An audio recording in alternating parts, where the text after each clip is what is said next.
estaria preparado para ela, mas neste momento eu acho que nós temos que estar sempre preparados para o que ocorrer durante a pandemia. Portanto, eu acho que também o Governo deve ter aprendido com alguns erros que cometeu no passado, nomeadamente nesta terceira vaga, e por isso eu acredito que possa estar... Aquela ideia do quadro, a mim parece-me até muito... Ela foi... Toda a gente brinca com o quadro e o X e etc., mas aquilo até me pareceu muito bem pensado. Foi pena isto não ter surgido até mais cedo. Quer dizer, se aquilo, entretanto, surgir a avisar-nos que estamos a aproximar de valores perigosos, as pessoas, para terem um pouco mais de cuidado. Acho que era importante este tipo de comunicação, se calhar, um pouquinho mais cedo. Sim, nós temos, sobretudo, que comunicar e alertar sempre as pessoas. Como eu dizia, eu acho que nós temos que analisar diariamente, e o Carlos também referia isso, para que nós tenhamos aqui uma noção de quando é necessário, de facto, fazer uma travagem séria e rigorosa, nós façamos isso e não cometamos erros como aconteceram no passado. E, portanto, mesmo para terminar, eu acho que nós neste momento nos devemos concentrar em cumprir os critérios de desconfinamento para que não tenhamos, de facto, uma quarta vaga. Muito bem. Vamos então passar à tua grande cena, Pedro. E a grande cena do Pedro é de ficção científica ou de terror? Nem percebi muito bem, Pedro. Isto porque queres falar nos critérios do Governo para este desconfinamento, que mais nenhum país da Europa cumpre da mesma forma que nós. Mesmo abrindo espaços culturais em abril, como eu já disse há pouquinho, e a Inglaterra, por exemplo, só os ir abrir em maio, ainda assim achas que são muito severos ou muito liberais estes critérios? Eu acho que eu decidi trazer este tema hoje porque acho que é importante lembrar que estamos num período de desconfinamento e que são necessários cumprir aqueles que são os critérios que o Governo nos referiu. Eu, na outra semana, pedi a paciência aos ouvintes com a canção de Zeca Afonso sem um plano de desconfinamento, e agora continuo a pedir essa mesma paciência com um plano de desconfinamento.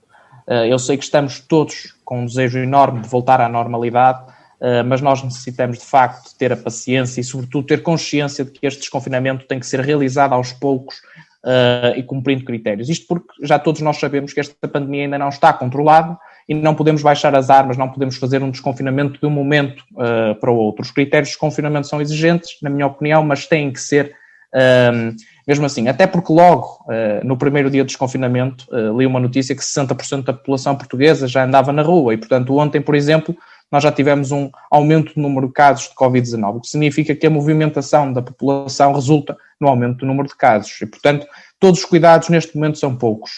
Temos que ter essa consciência. Ainda não podemos falar numa normalidade e penso que quando se fala em desconfinamento, algumas pessoas pensam que isso significa regressar à normalidade. E eu estou otimista com estes critérios de desconfinamento e também com o plano de vacinação, e penso que nós estamos a caminhar para essa normalidade, mas ainda temos um longo caminho a percorrer. Este plano de desconfinamento é, na minha opinião, um plano equilibrado e um plano cauteloso. Foi tido em conta as orientações dos cientistas e também nós já chegamos a falar aqui noutros debates sobre a importância dessa opinião dos cientistas num plano de desconfinamento. Considero claramente importante a reabertura da economia e da atividade escolar. Nós necessitamos, de facto, de acelerar a economia e pôr o país a trabalhar, porque nós já temos enormes consequências de toda esta paragem, sendo que essa aceleração só depende, na minha opinião, da própria sociedade e das pessoas. Portanto, eu vejo este plano de desconfinamento com bons olhos. Também o facto da proibição da circulação na Páscoa parece-me, de certa forma, uma medida necessária neste momento, para não cometermos aqueles que foram os erros cometidos no período de Natal. Mas o que quero deixar aqui hoje claro é que nós não podemos facilitar, até porque estamos sujeitos também às novas variantes do vírus, com a abertura, por exemplo, das fronteiras, e podemos ter problemas sérios se nós não formos rigorosos no cumprimento de todos estes critérios. E, portanto, eu termino referindo aquilo que já disse também inicialmente. Desconfinar não significa voltar à normalidade. Nós temos que ter muito este pensamento na nossa cabeça e, portanto, temos que lutar por isso sem facilitismos. Muito bem, Pedro. Deixa-me então ouvir a Sara. Sara, muito liberal este desconfinamento ou muito severo? ou está, quer dizer, tu há pouco já foste dizendo que o Governo não parece muito preparado, mas o que é que tu achaste deste plano de desconfinamento que o Governo apresentou? Não, eu acho que as coisas têm que ser feitas gradualmente, isso eu concordo. Às vezes não concordo com a maneira como possam ser feitas e desde já passo a citar um exemplo e digo com clareza e com todas as palavras que me vão no coração. Acho uma estupidez a venda ao postigo. Qual é a diferença da pessoa estar fora da loja ou dentro? Se antigamente nós tínhamos um número limite, não é? A loja tem os X metros quadrados, dá para X pessoas. Porque é que agora, ao abrir, eu deixo esta questão aqui no ar para as pessoas refletirem, porque eu fico indignada com isto. Porque também já tive uma loja e também nós cumpríamos sempre as regras e em momento algum nós não tínhamos 20 ou 30 pessoas dentro de uma loja, é impossível. E agora querem pôr a venda ao postigo. Eu não concordo nada com isso. E porquê que nós conseguimos ir a um supermercado e não estamos a comprar ao postigo? Como é que nós conseguimos ir a uma peixaria local? Nós não estamos ao postigo. Isto eu não concordo. Acho que abriam e podiam deixar as pessoas livremente a andar nas lojas. Claro que os lojistas tinham que ter o cuidado que já tinham antes, mas pronto. Isso é só um apontamento que eu não concordo. É possível vender roupa ao postigo? É muito complicado, porque as pessoas querem experimentar, ver se fica bem, e é muito complicado. Para mim não surte efeito. Para mim não surte efeito. Vais-me desculpar enquanto senhora, mas eu vou aqui cometer... Eu até achava engraçado, por exemplo, ser permitida a venda de roupa interior ao postigo, porque não? Porque não, mas também já não se podia experimentar antes, não se pode experimentar agora, nesse caso, não é? Mas se calhar até gostava de ver, não é? As pessoas experimentar ao postigo, não é? Eu adorava ver as pessoas, não é? Agora estamos no verão e todas as pessoas querem peças frescas, acho bastante... Desculpem, mas este apontamento da venda ao postigo, neste caso... Sim, em algumas coisas até poderá fazer, em algumas coisas poderá ajudar e minimizar, noutras será um bocado complicado. Eu estou-me a lembrar... Eu acho que até retrai as pessoas. O setor da orivesaria, por exemplo, quer dizer, eu sei que os lojistas e as pessoas, os pequenos empresários estão desesperados, com certeza, têm contas para pagar e precisam... Mas no caso, isto é só o que eu acho, não é? Eu vejo isto na rua, agora, se me disser vai a um café, vai a uma padaria, ao postigo, ótimo, você sabe o que quer, pede, é aquilo e entrega e não há problema nenhum. Agora, neste tipo de artigos, acho que podia haver um bocadinho mais de coerência. Deixa-me ouvir então o Carlos. E Carlos... Também por não falar do resto, não é? Estou-me sempre a cortar a palavra. Não, fala, tens, dou-te mais 30 segundos, ora diz. Agora não quero. Agora não quero. Carlos, muito severo. Cedes, Carlos, cedes a tua vez à Sara. Sara, aproveita.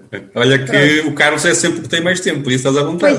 Pois é. O Carlos fala muito. Há bocado começou a falar no meu tema, não sei. Pois é. Eu tive fora uma semana, isto tudo descamba logo. Aqui descambou, sabes, que nós, foi aquilo que eu disse, logo. A menina fora, nós agora foi dia santo na loja para nós. Carlos, muito rapidamente então, muito concordas mais ou menos com este desconfinamento, apesar de tudo, ou achas que ainda assim o governo poderia ser um pouquinho mais cuidadoso, digamos assim? Pelo ponto, genericamente, diria que o desconfinamento vai no sentido correto, naturalmente depois pode haver aqui uma outra medida que são discutíveis, naturalmente, podia ser mais longe, em alguns casos, noutros se calhar menos, mas indiscutivelmente que o país precisava do desconfinamento. E aquilo que, de facto, eu subscrevo daquilo que o Pedro e a Sara disseram, que nós precisamos, de facto, ter paciência, porque, naturalmente, que existem riscos associados ao desconfinamento, e quando há um bocadinho falámos do primeiro tema da questão de uma eventual quarta vaga, os riscos, naturalmente, que é esse. Portanto, o caminho ainda é longo, eu acho que estamos no bom caminho, ou seja, até tendo em conta o processo de vacinação, e, portanto, vamos ter esperança que as coisas vão correr bem. Mas, de facto, existem riscos. E eu acho que, de facto, há aqui algumas medidas que são muito complicadas, nomeadamente nós temos muitos micro e pequenos empresários a passar realmente muitas dificuldades, os trabalhadores, naturalmente, também em grandes dificuldades e as suas famílias, e, portanto, de facto, a situação é muito complicada. E aquilo que eu diria, que já disse no primeiro ponto, de facto, é a questão do planeamento, ou seja, o governo ter as coisas planeadas para o caso de ter que haver aqui um recuo nas medidas de desconfinamento devido a um eventual agravamento da situação. Parece-me que relativamente aos critérios, há alguma clareza nestes critérios, do ponto de vista daquilo, a partir do momento em que se desconfina nesta e naquela matéria em função de indicadores, e desse ponto de vista é positivo. E, portanto, em resumo, eu diria que aqui estaremos todos genericamente de acordo que, de facto, é preciso um desconfinamento, mas que temos de estar preparados para um eventual recuo em função de um agravamento da situação.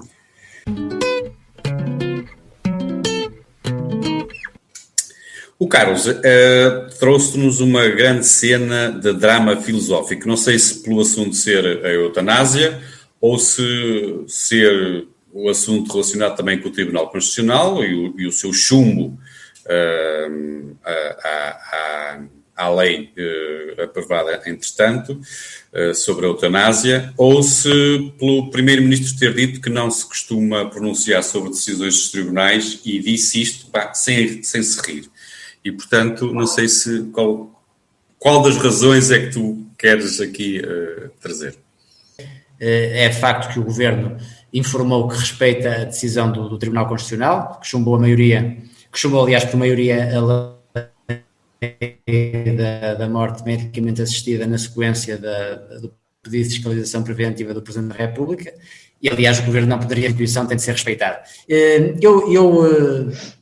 Para além disso, aquilo que me parece realmente relevante é pronunciar também sobre aquilo que foi o timing da aprovação na Assembleia da República desta lei, porque, como todos nós sabemos, nós no mês de janeiro e de fevereiro tivemos, em função da situação pandémica do país, um valor recorde de mortes e, portanto, considero que não foi, de facto, o timing correto, independentemente de naturalmente, algumas pessoas serem a favor, outras contra, outras não terem ainda uma opinião formada. Acho que, de facto, aquele não era o momento em função da situação que o país vivia e acho que, desse ponto de vista, se prestou um mau serviço ao país, naquele momento, estar a aprovar na Assembleia da República aquela lei.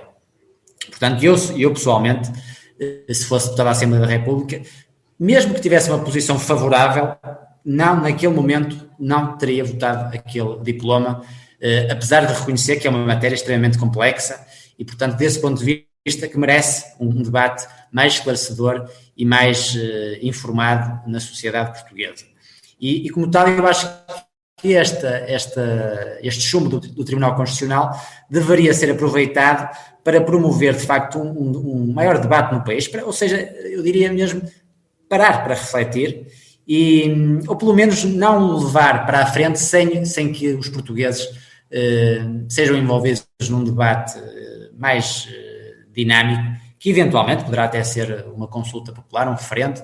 Não tenho sobre essa matéria uma posição fechada, admito, não parece que será descabido, mas naturalmente que os deputados têm toda a legitimidade do ponto de vista formal. Do ponto de vista político, já a situação pode ser diferente, porque isto não foi realmente, como eu disse no início, discutido de forma ampla na sociedade portuguesa. E além disso, também gostaria de lembrar aqui que nós temos pouquíssimos países no mundo que têm a eutanásia legalizada, e isso também nos deveria refletir se devemos ou não ser vanguardistas nesta matéria ou se devemos ser prudentes, discutir mais o assunto e realmente estudá-lo melhor. E porque não também agora fazer um debate mais profundo sobre a questão da rede de cuidados paliativos, que ainda é muito incipiente no nosso país. E, portanto, eu acho que poderia ser que os nossos deputados poderiam estar mais preocupados com essa matéria e, naturalmente, que no futuro ponderar a questão também da morte medicamente assistida e, sinceramente, do meu ponto de vista, e eu, como disse, se fosse deputado naquele momento teria votado contra, mas reconheço, de facto, que é uma matéria muito complexa, que mexe aqui, de facto, com a dignidade da pessoa humana. Todos nós conhecemos pessoas que têm, de facto, situações muito complicadas e que chegam a um ponto de verdadeiro limite, e isso, naturalmente, que nos deixa a todos constrangidos e até emocionados com essas situações particulares. Mas eu acho que o país merecia, antes de avançar para uma mudança tão drástica, um debate mais sério, mais esclarecedor, que eu penso que não existiu no país. E era, portanto, esse o grande tema que eu queria trazer aqui a debate. Muito bem. Sim, senhora. Eu passo já para o Pedro, porque, embora aqui o Carlos tivesse aproveitado esta notícia do chumbo do Tribunal Constitucional, que obviamente não se manifestou sobre a lei sobre a eutanásia propriamente dita, mas apontou